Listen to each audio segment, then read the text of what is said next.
Hello everyone and welcome to our webinar, Current Trends in Cyber Threat Intelligence, Tools and Techniques by our speaker, Dr. Bright Gameli Mawudor. I'm Shilpa Goswami and I'll be your host for the day.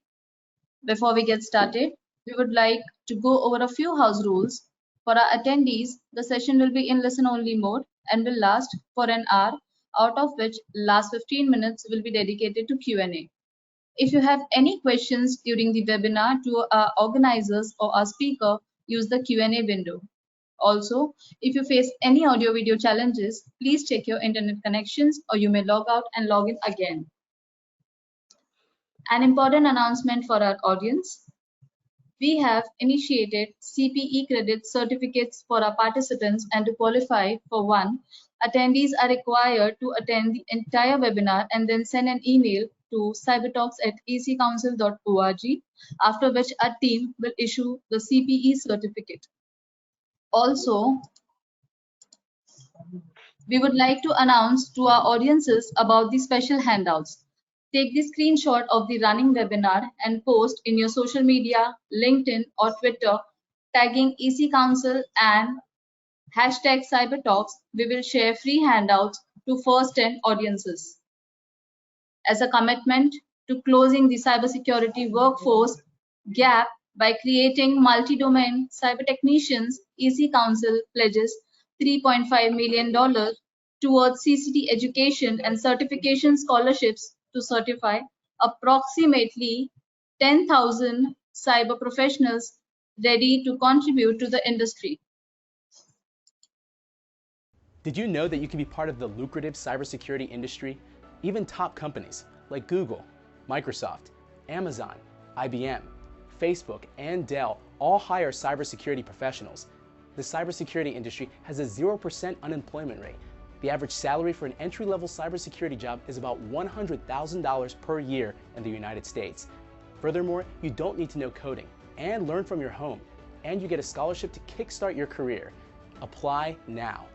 EC Council is pledging a $3.5 million CCT scholarship for cybersecurity career starters.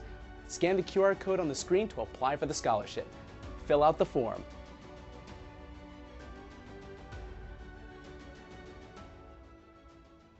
If you want to know more, kindly visit our website given in the chat section. Our speaker for today's session, Dr. Bright Gameli Mawudor. He is a pioneering thought leader in cybersecurity. As a cybersecurity engineering lead at MARA, a leader in Web3 and blockchain technology in Africa, he is at the forefront of innovation. He founded Africahackon, a cybersecurity collective that promotes excellence and community engagement throughout Africa. With a PhD in IT convergence and application engineering, Dr. Bright is a highly respected advisor and has delivered captivating talks at over 280 conferences and workshops. His implementation of cutting-edge security strategies and cyber resilience, advising for prominent organizations, has garnered global recognition. Driven by his expertise and leadership, he is dedicated to securing Africa's digital future. Without any further delay, I would hand over the session to you, Dr. Bright. Thank you very much, Shilpa. I think I'll put my video off as I go through this presentation. So yeah, my presentations have gone, I think I've done over now, let's say 290. This is 296th, 97th presentation that I'm doing. And today I'm going to take you through a different kind of cybersecurity resilience, or when we talk about cyber threat intelligence. So I'm going to stop sharing my video so that it's easy for us to be able to see this. So when it comes to the space of cyber, I mean, there are trends that are going on in the threat intelligence space. There's a talk which is saying that every battle is won before it's fought. You know yourself, know your enemy, and about 1,000 wars and 1,000 victories. So if you get to know how your enemies are and everything, you sure are going to be able to actually win a lot of wars. When talking about cyber threat intelligence, in 2022 already, $71 billion has been spent on security products. 66% of those of companies that are were breached at least once, and 44% of those alerts by security tools that go and investigate. So people don't ever get to be able to actually go into details as to exactly what has happened. So cyber threat intelligence is a practice of understanding and combating cyber threats, and it can involve gathering information, trying to understand the current and potential attacks, analyzing the information that you have, just trying to see if you can identify certain kind of patterns and trends, and sharing that information with the organization in order to be able to make sure that you can actually improve your security posture. So you basically want to understand exactly what is happening, where are they coming from, what information are you getting, for you to understand exactly what your attack threats are. So we do have operational threat intelligence, which is knowledge of ongoing attacks, events, and the likes. Engage the incident response teams, insights for them to be able to actually know the intent of the various attacks that are happening. Then we have strategic threat intelligence, which gives a wider view of an organizational threat landscape, giving high-level decisions by executives, and also be able to see exactly how are you going to treat all of these by one step after the other, and the materials of this can't really be generated by machines. So a lot of people get to be in the operational kind of threat intelligence, but there's also the strategic point of view, which the business has to be understanding. Now, you have so many ways of being able to do threat intelligence, where you have a lot of you have to go through the process of being able to understand the processing of all the data that you've collected. And the collection is basically talking about honeypots, infrastructure assets that you have, the enterprise assets, your firewall, the firewall logs, your data source. There are so many varied data sources. Get to process them in a data lake where they all get to be consolidated, and they have an analysis and production part of things where on the threat intelligence platform, it can be a SIEM or a SOAR, whatever you have, is being able to actually analyze all of these, and then you have a dissemination where you report. The reports and threat feeds are being put in place. All of this together is what you get to actually do intelligence. You also have external threat feeds that you actually get to put in place, but you have to involve various people, which is partner teams. It can be IT operations, can be DevOps, can be inside the threat, or anything. Now, you need all of these to be able to have intelligence, not just monitoring. A lot of people confuse monitoring for intelligence. That's why you need a whole lot of people.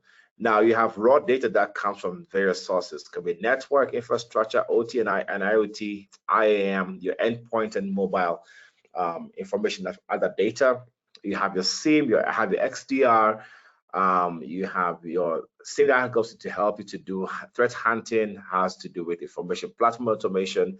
You have your user behavior analysis. All of these get to put in place, but you have your analysts and hunters who basically get to understand the details that is there, and they have to make decisions. And the decisions they're making is basically aligned to the mission and continuous improvement. So you have your MTTA, which is the mean time to acknowledge that you're actually being compromised or not, and how do you be able to actually remediate this? The time that you spend to be able to actually remediate a particular threat will be the differentiating factor of if you're staying as a business or not. All right, so that's what we're trying to actually get to make sure that there's a whole lot of things when it comes to security, modern security operations. So most people think that when it comes to security operations, you have to be able to just put on, it's only about your, how do you call it? It's about the tools that you have. The tools can be one thing, but you need a human element to be able to also be able to understand exactly how they will be able to remediate or respond to some of these attacks.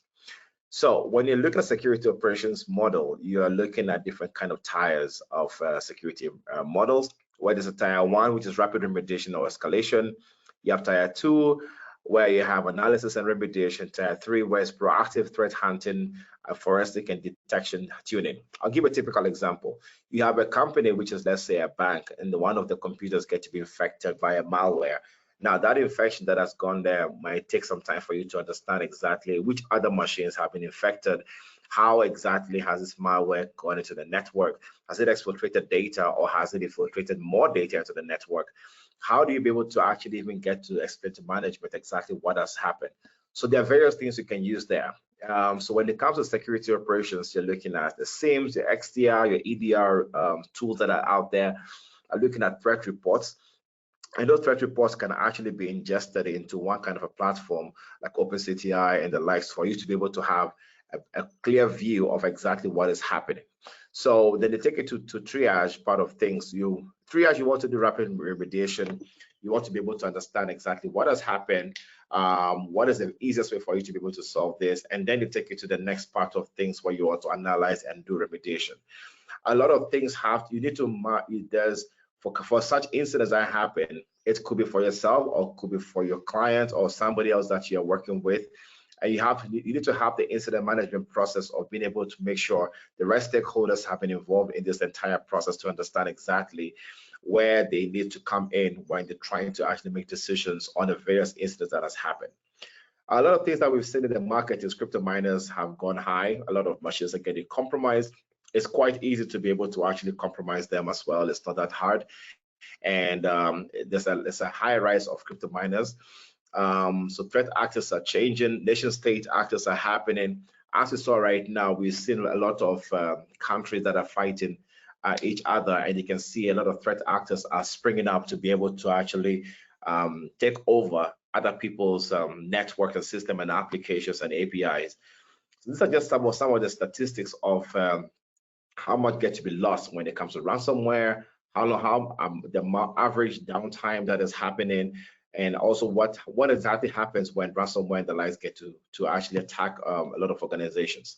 So we're trying to see the various kill chain when it comes to cyber attack.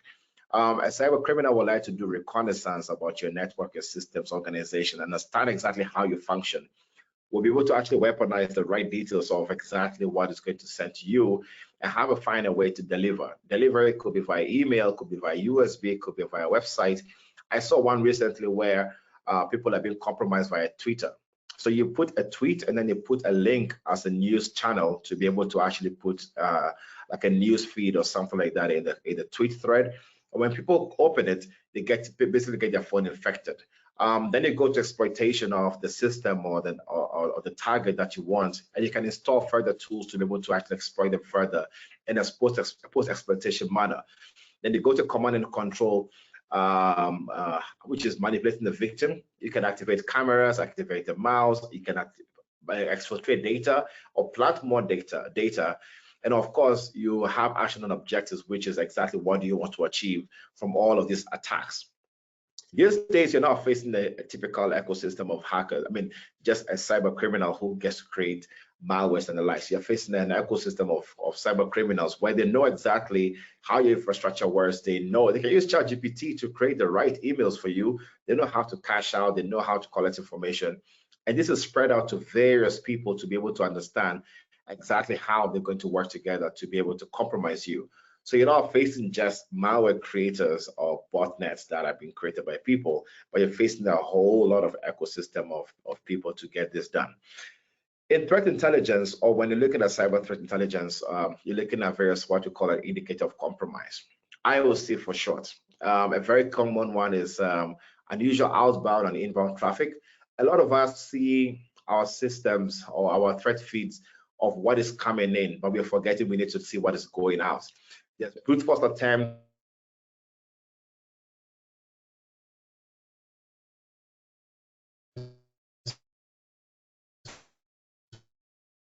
portals, and we'll try to brute force into your databases, your portal. Look at the fact that somebody's trying to brute force your page and you don't have something like rate limiting, for example. They might end up doing a DDoS on your systems. You're looking at unauthorized file modifications, and this happens a lot more in the banks, where there's a file that is processing an amount of payment or something like that, and without you looking at those details properly, you might end up getting to lose a lot because somebody is modifying a file to allow them to do other kind of processing that you don't know. There's malware detection, active scans in the networks, DNS tunneling, registry file changes, which a malware can be able to do.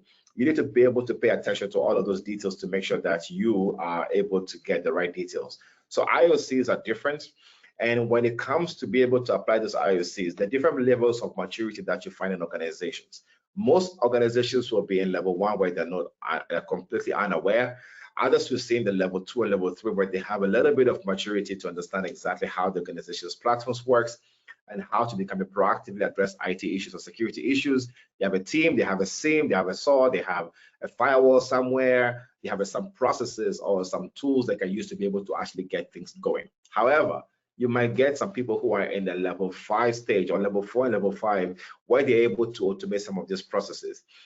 If you get a ransomware or a phishing attacks that get to your head of sales or sales department, and the sales department open that phishing attack, a phishing email, they've opened the link drops a malware onto their laptop, it's exfiltrating data from their machine, or is trying to spread to the network.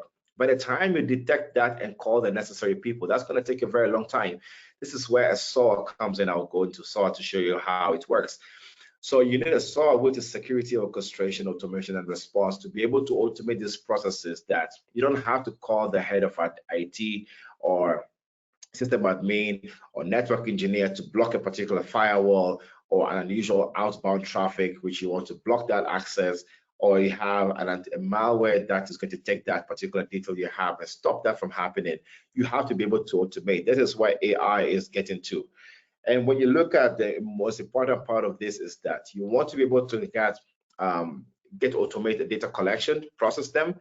You want to take in unstructured data and from disparate sources and put them together where the IOCs are able to be understood, and understand the TTPs, how to call it, the tactics, techniques, and procedures of a threat actor needs to be understood. Without understanding that, you're not going to know where to focus on when it comes to threat intelligence of your organization. So you need to know how to be able to prioritize the operation activities. So the engineers that are involved, what are you automating? How do you formalize triage and incident response? How do you automate this response? How do you write playbooks to be able to actually take things faster? And how do you prompt reporting for alerts so that you can actually give various people insights?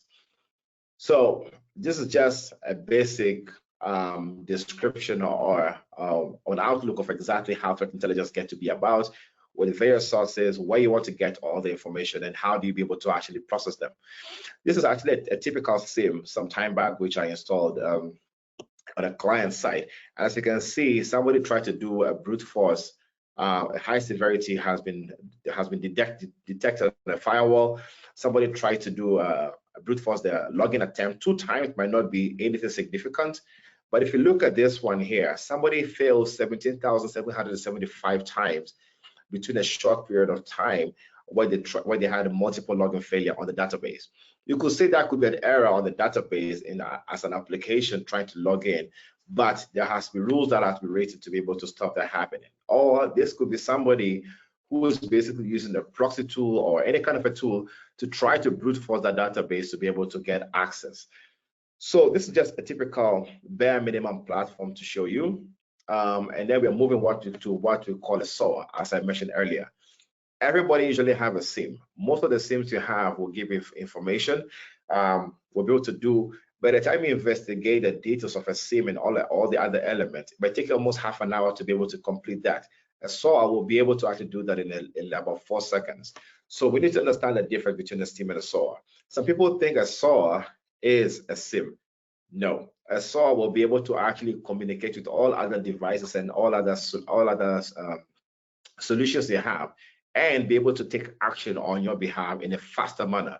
A SIEM will be able to collect all the information, do the analysis, do the real-time alerting, monitoring, get to do file integrity monitoring if it has to, compliance, log forensics, user behavior analysis, but you need something else which will be able to actually collect that information, have a faster decision making, do threat hunting and human intervention of all the processes that will take you hours to do. If you can really find those people, have a workflow to be able to remediate and be able to actually prioritize exactly what it is, what it had to do when it comes to business risks.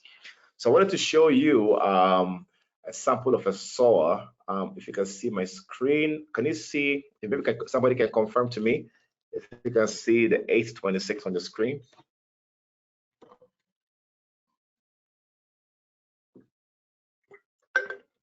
Shilpa, can you see? Yes, I can see your desktop screen. Is it 820? It shows 826, right? Yes. Okay. So this is a typical screen where one of my friends called Washira has logged in on his computer at 8:26, basically logging in.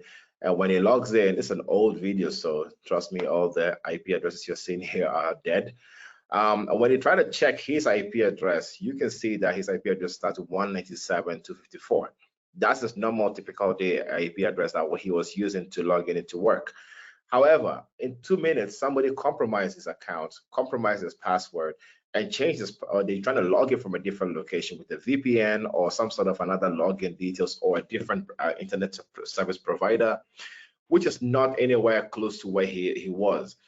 So at first he fails, the password fails to log in, and the SIEM can see all of these activities.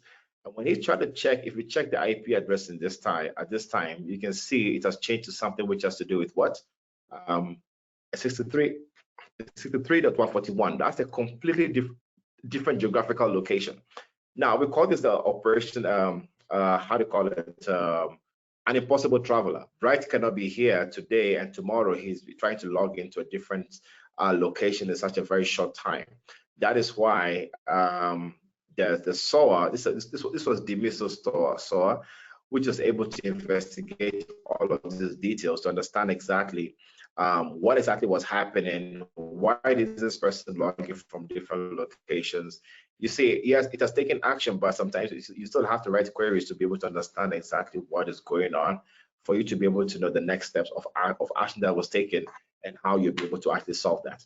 So this is just this is a slower version of it, just to show you everything. So the user comes back later to try to log in again. You see the account has been disabled. So the SIEM noticed everything, talk to the Active Directory to be able to disable this account, and then goes to the firewall and tells the firewall, block this particular IP address that is trying to come. But here's this is the playbook flow for you to investigate exactly what was happening. So this is how the playbook looks like, written in Python, to be able to understand exactly where this person was coming from, what was happening exactly, and how can we understand all the details of activities that has happened. If you have other threat hunters online, you should be able to actually connect with them and understand the details, or write a playbook or extend this playbook to investigate other places where this has happened in the entire network or your entire infrastructure. So there are various ways to be able to use all of these kind of playbooks, and that's what a SOAR usually gets done. I simply want to be able to actually mention earlier, and you basically there's a CTI to identify threat actors that are targeting the organization. Understanding your threat actors very often will basically allow you to be able to understand what are you up against in the world. So you have threat feeds that you get. All of those threat feeds could be basically reports that are coming every now and then. You have to build detection and optimize your defense mechanisms to be able to say you want to protect yourself against all of those. And the threat feeds will be connected to your endpoint security solutions, your IDS and IPS, your firewall, your SIEM and the SOAR. All of those are get to put together to have some sort of intelligence on how you get to move forward.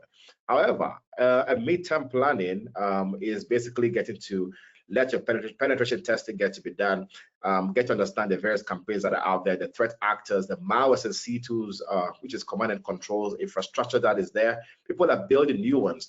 So people build threat intelligence, they build C2 infrastructures that are based on, say, Telegram, or they use another social media to be able to actually do that, or they build bulletproof servers to be able to actually take out some such actions. So continuously monitoring all of these details and understanding how they're working and putting all of them to be able to have intelligence is where threat intelligence is moving to. And they have all these threat hunting reports, intrusion analysis reports from various varying sources. There are so many of them that are there that will show you the TTPs. So many people get to put this together and they give out reports every now and then, showing you the details of exactly what they've been experiencing, how a particular attack has happened some time back, what were the TTPs, what were the tactics, techniques, and procedures that the threat actors used, so that you can now put that into countermeasures and mitigation strategies for your organizations, and what are the rules that your SIEM and the SOARs are. Your SIEM is actually updating to protect your organization. If you understand your enemy, you basically will know how to best defense. My long-term planning is document the threat actor intent, the impact of the attack or the business cost, the victim profiles, the probability of reoccurrence, if it's ever happened to you, that malware that ever came through, or We've been seeing a lot of ransomware happening and people's data being exfiltrated from the organization. How did it happen? How did it get into your network? How did they exfiltrate gigabytes? I'm seeing companies lost 500 gigabytes worth of data. How did that happen? And how can you stop that from happening in the near future? When you look at building a threat intelligence center or security operations center, you have to look at the people, the processes, the technologies before the threat intelligence even comes in. Where you can have the SIEM, which is picking information from various sources, could be just general logs of a web application even. You have your Active Directory, firewalls, and the likes, which fit into the SIEM, and you have your threat intelligence sources to be able to put in place. Then they can use a SOAR to be able to automate some of these things and say, if I have an attack, which is say a particular IP address is trying to do a DDoS or try to do DNS spoofing or whatever it is, go to your Active Directory, find out whose machine that is actually being affected, go to the firewall, block that IP address, go to Kaspersky or any other anti-malware solution to be able to make sure that this is not happening, this is being blocked. If it's not being blocked, why? Is it because they are sources of, their detection rules are not working too well or not? For you people to get some learning. Where you can also have reporting, and then you have what you call an ITSM, to make sure that this is being disseminated to the right people and being distributed in the network properly for people to take an action on. Or if an engineer or an analyst get to see some of these details, they will know exactly how they are going to treat this in the near future. This can also help in the detection rules writing when you're doing that. So the daily operations, investigation analysis, the KPIs, digital forensic processes to look into, and threat hunting, and that leads to your business continuity and disaster recovery. So different tiers that I talked about is a team structure. You need a tier 1, 2, and 3 before the SOC lead, and they all have different work. These days, you'll find that a lot of SIEMs that you have will be done on a tier 1 SOC analyst level. It's been done by engineers, by automation tools and automation scripts. So you might not need a SOC analyst of that level who's going through so many logs and so many alerts a day to be able to understand what is happening. This is why you need this entire flow gets to talk about your shift management, your KPIs, the reporting matrices that you have, and this needs people who are constantly being trained to be able to actually know exactly what they're fighting against. Otherwise, you have a SOC, you have people in there, they'll be able to look at a script for the whole day. You get alert fatigue, they never go through the alerts, they get 1,000 of them, they may only prioritize 100, and at the end of the day, you don't get anything out of it. This is an example of a daily operations and the KPIs that you can think about, where you're looking at workload, detection, success, analysis, and key risks, and there's use cases that you have to develop. So use cases differ from environment to environment, but something that you can see from one place can be applied to the other. And use cases depend on the kind of environment that you're running on. And so you need to be able to actually understand exactly objective and threat hunting classification, determine the owners and responsible people who are responsible, the detection information, the log sources, and all of those before you get to really write rules and logic for you to be able to actually detect, and you have to test them to be able to understand that logic and rules, detection rules actually work before you deploy. If a particular malware gets your network and is always using, for example, SMB vulnerability to be able to sift through the entire network and exfiltrate data and be able to move through servers and actually plant more details, you need to be able to write rules if it's not been detected or it's been done in a very systematic manner. You need to be able to write the right rules to be able to solve that. Where you have that in a test environment, validate everything by simulating the scenario before, and you observe that on the SIEM, see the output. Engineers get to understand exactly what has happened before you even deploy to the production environment. So you can use the multi-attack framework, which I think you all understand, common way to be able to actually understand these details. But if not, please read about the multi-attack frameworks, the tactics, techniques, procedures. This is how it looks like on a general part of things, but I'm not going to go through that right now. So from initial access all the way to exfiltration and impact, you have to go through that entire thing. Where you can do that for various elements of your entire organization. And then when it comes to forensic incident response, again, there are various ways of being able to investigate details, all the way to be able to how to report and stop it from happening again in the future. Same as malware detection, initial triage, analysis, lessons that you've learned from the malware that attacked you, a lot of it being ransomware, and how do you be able to respond to that.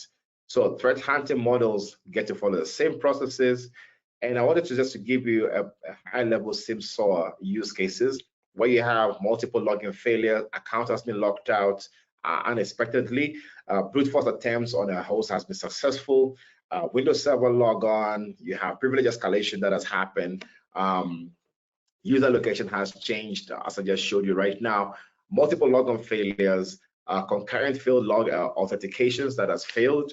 So these are just behavioral. Normally on application level, you're looking at, say, an application where the repeated multiple logon failures, database failures on the logging in, and also there's a rise in the database read volume. So all of a sudden, there's such a huge rise in the database can also be a red flag. Or somebody's account has logged into that application so many times or concurrently on two different agents, browser agents, for example, could be an anomaly. Then on the network part of things is very typical. DDoS being done, UDP scan is happening, multiple ports that have been trying to be exploited, or somebody's using how do you call it, Metasploit to be able to try to exploit majority of these details. And you can use some of these details to be able to have your use cases written. Malwares is there, which you can check as well. Malware use cases and others that are there. SQL injection. I don't have to go through all of them since you have the slides. So yeah, policy violations on the firewall, an external website access policy that you've set, your wireless network policies, your VPN policies. And the VPN policy comes in a lot. I think that a lot of those came in a lot of, especially during COVID. So when COVID-19 started, everybody started working from home. That was the highest time you see VPNs being activated. People didn't even know, people had no idea even a VPN ever existed, but they had to be able to actually use a VPN for the first time. And when the policy gets to be violated, that Bright is logging in from Nairobi at 11 p.m., yet he doesn't log in from Nairobi all the time when you look at the zero trust model here. But now all of a sudden, his account is logging in at 1 a.m. for a very long time or multiple concurrent times where he's failing all the time. These are policy violations that he has to be looked into. So you can get to be able to, this is just a breakdown of the various, how do you call it, use cases and the definitions and how you can be able to actually write your own and write that process for you to test. The more you test, the better you get results and understand exactly how you're going to work. Yeah, so this is basically just some of the details. Getting to threat intelligence is not a walk in the park. Anybody can get into it, but for you to be able to get into it, EC Castle has the CTIA course is there, which is on the link below here, for you to be able to get and understand exactly how exactly you can get to become an analyst. You can be a threat hunter, you can be just a SOC analyst, or you can start as a SOC analyst and rise up the ranks. Various ways to be able to get into this field is quite open for anybody to get in, and I will encourage you to actually explore it and get to become somebody who is who can have a deep dive into threat intelligence. I didn't mention tools today because there are just way too many tools that are out there, and if you get to search about them, from IBM Curator to Fortinet to FortiSIEM, there's Velociraptor from Cisco, name it. There's too many out there, but you need to be able, if you understand the concept, you will be able to actually fit into all of them. So it doesn't have to be one particular vendor for you to look into, but look into the processes and the controls, and the entire presentation I've just done right now will give you understanding of exactly how to be able to tackle things when it comes to threat intelligence. I think my time is really up. We've saved some time for Q&A. Mine to say thank you very much for giving me the opportunity to speak again on the EC Castle Cyber Talks as part of the CTIA advisory board member. This is a privilege for me to be able to actually be here, and I'm looking forward to future sharing of more topics that we can discuss. And I'll say happy Cybersecurity Awareness Month. Thank you. Thank you very much, Dr. Bright, for an informative session, and our attendees share the same sentiments. Before we begin with the Q&A, I would like to inform all the attendees that this session is in sync with EC Council's CTIA program. EC Council CTIA maps to many roles in the industry like threat intelligence analyst, threat analyst and reporting, vulnerability management and threat intelligence engineer, etc. Anyone with a CTIA certification is eligible for 9,000 plus job vacancies globally with an average salary of $100,000 and $324. If you're interested to know more, kindly take part in the poll that's going to be conducted now. Let us know your preferred mode of training and we will reach out to you soon.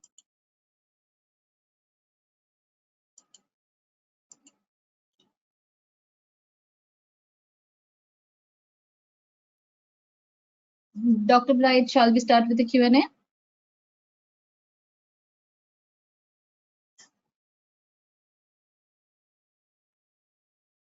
Hello, Dr. Sorry. Bright? Yeah. Oh, can you hear me now? Yes, yes. Shall we start with the Q&A? Yes, sure. Okay. Can you please switch on your cam? It's like we can't see you. Yes, it's switching on. Sorry, my connection dropped a little bit.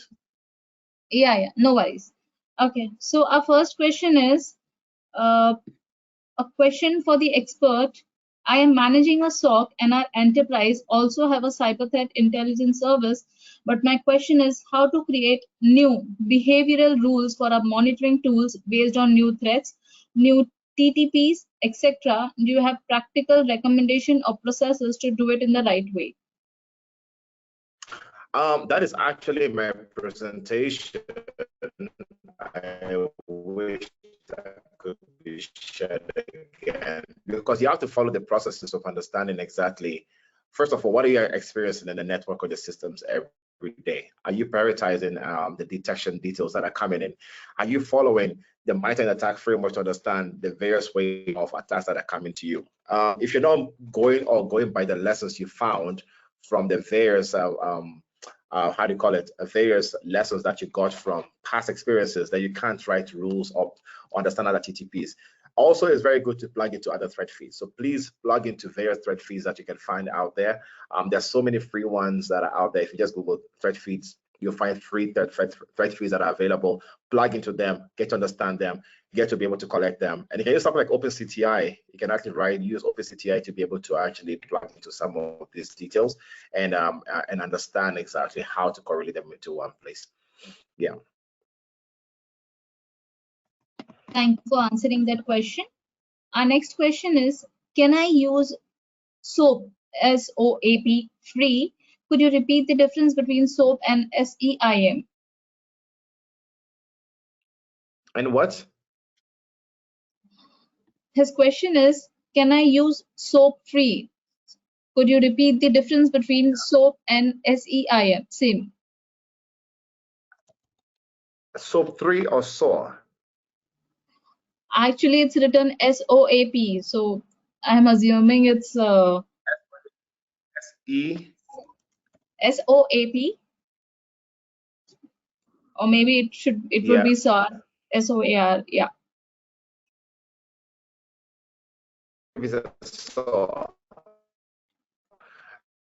A SIEM will be able to collect information.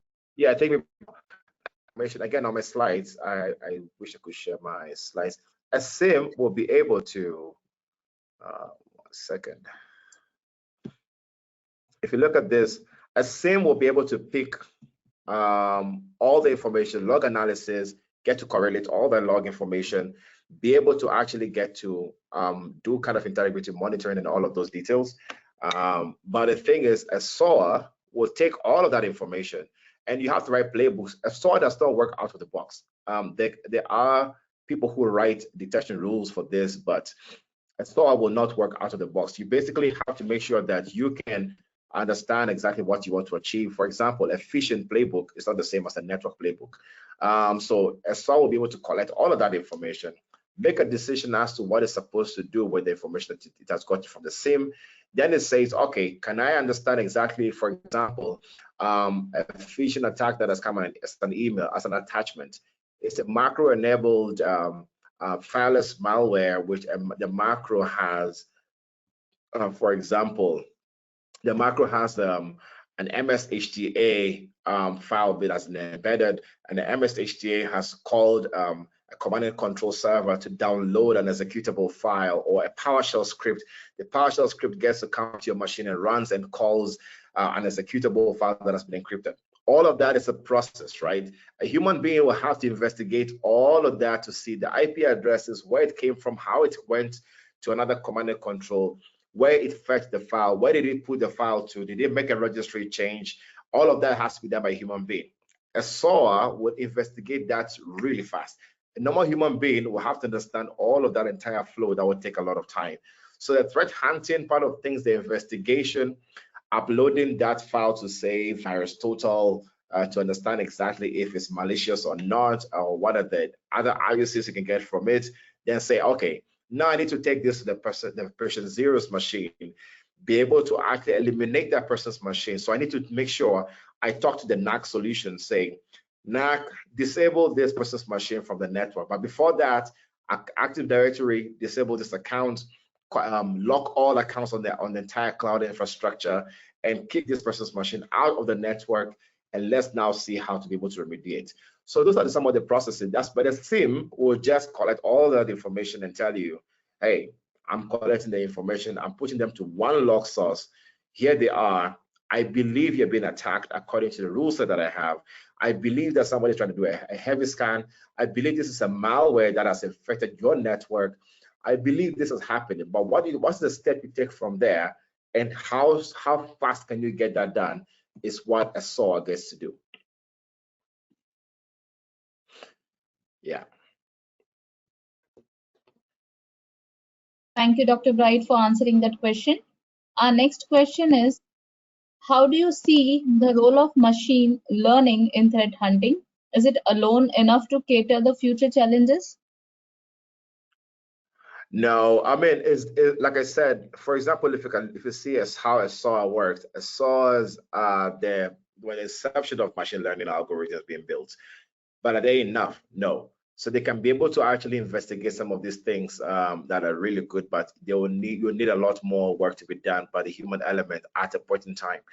I mean, if you look at, for example, if you've ever used QRadar SIEM, QRadar SIEM is able to do behavioral analysis and knows that, I mean, the UEBA part of QRadar can tell you, for example, Bright has been logging in every day at this time. All of a sudden, he's changed his computer, his MAC address has changed. He's logging from a different location quite a number of times, trying to log in, and he's failing too many times. All of these are machine learning algorithms to be able to investigate further automatically without even writing a playbook. But if you try to find out how many other machines are behaving the same way on the network, a human being cannot do that very easily. But machine learning algorithm or AI tools that have been built in are able to actually automatically investigate some of those. So they are changing the ways of how we're looking at cybersecurity and cyber threat intelligence. And I should say, we still need some sort of human element to understand some of those and take some sort of a level of action. But entirely, not really for me. Yeah. Thank you for answering that question. Our next question is, as industry player, can we push firewall vendors to include the SOAR and SIEM in one gadget? They have been trying. I've been seeing so many firewall players trying to get a SIEM and a SOAR to put in place. They're making acquisitions, but again, you need to be really good at what you do to be able to integrate all of them into one. I have seen a few who have tried and failed. I'm not going to mention names, but there are others who are actually doing it pretty well right now to be able to make sure they understand how a SIEM works, to be able to work directly with the firewall, and is able to work with the SOAR. But again, you see, they are making acquisitions to be able to integrate. It takes time for all systems to be able to talk to each other properly and to work together. Most SOARs can integrate into over 300-400 devices. It doesn't matter what they have. It doesn't matter what system you have. It doesn't matter what router, switches, firewall you have. So SOARs are easy to integrate. SIEMs and firewalls, on the other hand, are not the easiest to be able to integrate, and I see a lot of people failing that, especially when they're trying to put XDRs into place and the likes for extended detection and response tools. They've not really perfected it, but I think it's a work in progress, and eventually we should be able to say something better. Thank you for answering that question. Our next question is, how do I mitigate frequent AD lockouts where the devices aren't flagged on the endpoint security? How do you mitigate? Frequent AD lockouts where the devices aren't flagged on the endpoint security. That it depends on the endpoint security. I cannot really answer that without knowing more details. No worries, we'll take it offline. Our next question is, according to you, what are the key challenges associated with integrating these technologies? You mentioned AI and MI into existing security frameworks.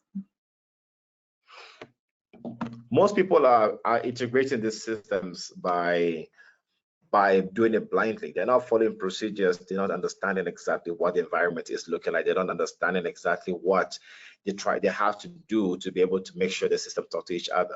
If you don't understand the environment, or you don't understand the tools and the processes or the procedures you have in your organization, you will be integrating anything and everything. That is the reason why so many organizations always keep on buying tools and more tools and more tools and more tools, and they never achieve any kind of cyber resilience. Or they'll have the best tools in the organization, but because they don't have the right processes, a simple malware gets in and goes through. I'll give you a typical example. Go to say Shodan. Go to Shodan, search SMB authentication disabled on SMB port on 445, for example. Use SMB client to log into most of the servers. You'll get into so many servers, and these systems are behind multiple firewalls, and they have SIEMs and they have SOARs and everything. But because they have not defined a way to be able to detect some of these attacks, anomalies, and be able to remediate them, it's just tools. So they'll keep on buying tools, but if you don't make decisions and have threat hunting, especially being done by organizations, you're going to be lying low. You're going to be having a lot of issues in terms of being able to solve all of these problems. Thank you for answering that question. We'll take last two questions for the day. Yeah. Next question is SolarWinds a good SIEM for an enterprise environment? It depends on the environment. There's so many SIEMs. SolarWinds is good. Yes, I don't doubt them.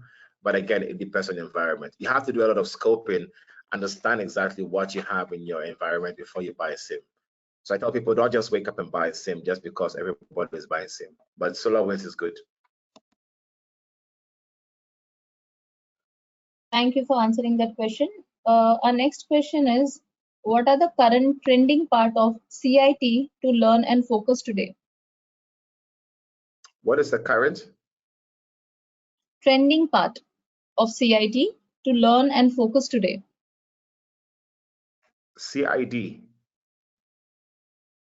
Yeah, CIT. I didn't get that. What are the current trending parts of CIT to learn and focus today? If that person could explain what CIP stands for here. I'm not too sure about that. No worries. We'll cyber take threat or cyber we'll threat take intelligence. I'm yeah. not too sure. Okay, I'll just take the next question. As a playbook designer, designing a phishing playbook, how would I differentiate between simulated and credible phishing incidents?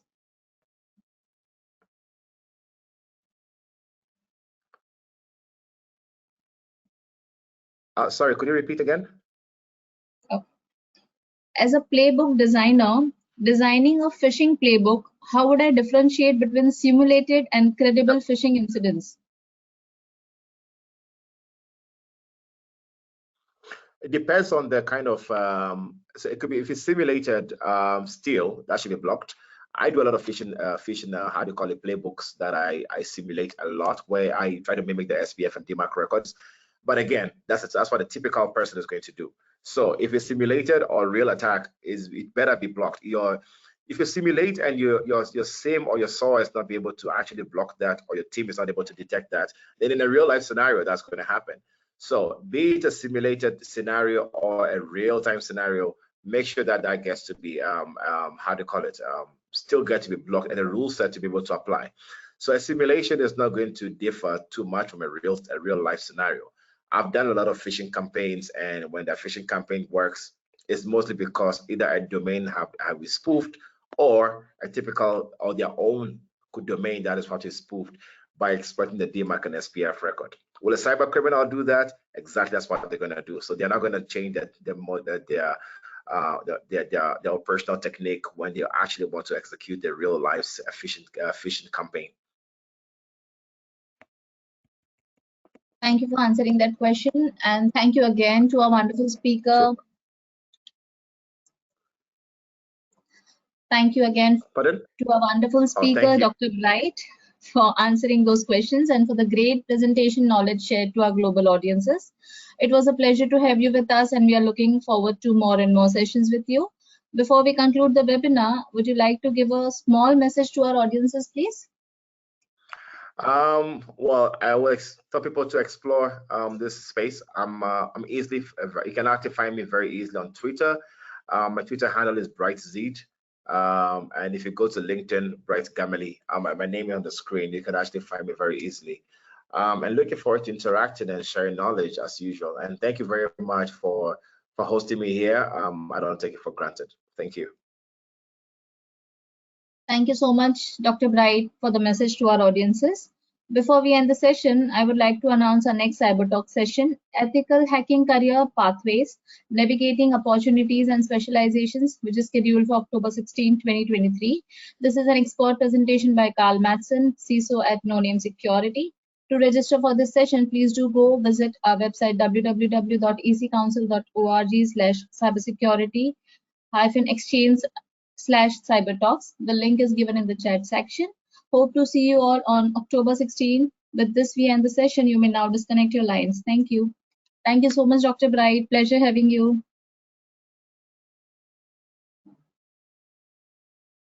Thank you.